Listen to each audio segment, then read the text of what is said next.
On est bon. Est-ce que tu peux te présenter? Bien sûr. Alors, je m'appelle Pierre-Louis, j'ai 25 ans. Je suis actuellement en formation longue au CNVA dans la promotion Gabriel Voisin, donc la promotion de 2021. Avant, je travaillais dans les vins et spiritueux, un monde complètement différent d'ici. Au quotidien, je faisais du gin, du whisky, de la vodka, donc quelque chose de particulièrement différent de ce qu'on a. Et puis, en fait, il manquait quelque chose. J'avais besoin de me sentir utile. J'avais besoin de me dire que je peux me servir de mes mains. Et j'ai connu le CNVA sur Internet et ça a directement fait tilt. Je me suis dit, là, je vais pouvoir éviter à des moteurs de partir à la casse. Je vais pouvoir permettre à des clients de se sentir heureux. Et ça m'a directement parlé. Je me suis dit, là, je vais me sentir utile. Et c'est comme ça que je suis venu ici. Est-ce que tu sais d'où vient cette passion pour l'automobile ancienne? C'est une bonne question parce que j'ai pas vraiment de famille qui est dans le milieu ou d'entourage qui est fan de voitures de collection.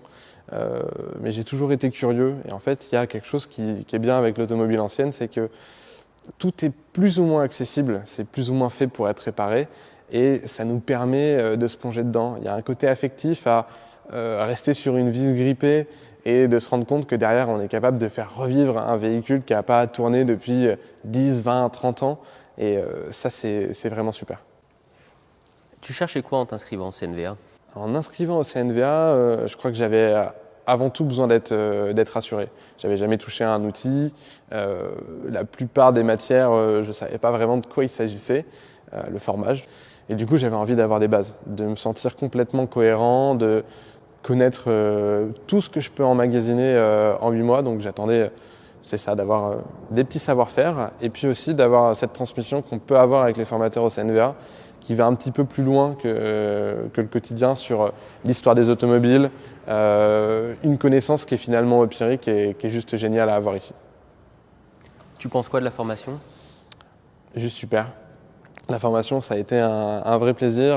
Là, on arrive au 8e mois de formation. Si on m'avait dit en début d'année que j'arriverais à faire ce que je fais aujourd'hui, j'y aurais clairement pas cru. Je ne m'étais jamais servi de mes mains et aujourd'hui je vois que je peux me mettre devant à peu près toutes les parties d'une voiture et me sentir complètement cohérent et à ma place. Je me suis découvert une vraie passion pour le formage, pour le travail de la matière. Ça, c'est juste fabuleux. De me dire que je sais me servir d'une machine à coudre, c'est quelque chose auquel je n'aurais pas du tout pensé.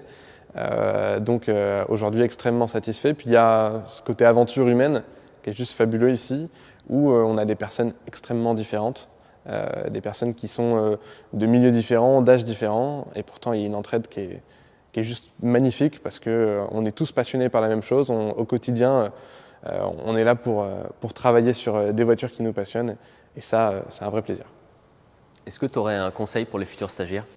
Ouais, je pense que la bonne chose, c'est de réfléchir bien son projet.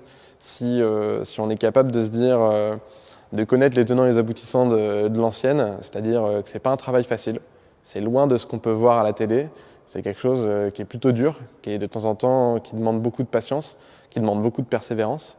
Mais s'il se trouve que c'est quelque chose qui nous plaît vraiment, dans ce cas, il faut foncer. Il faut profiter à fond de la formation, poser un maximum de questions, s'investir, faire des projets à côté. En fait, on a vraiment toutes les cartes en main pour apprendre au maximum de tout ce qu'on va potentiellement rencontrer plus tard dans l'ancienne. Donc réellement, bien réfléchir et si ça le fait, foncer.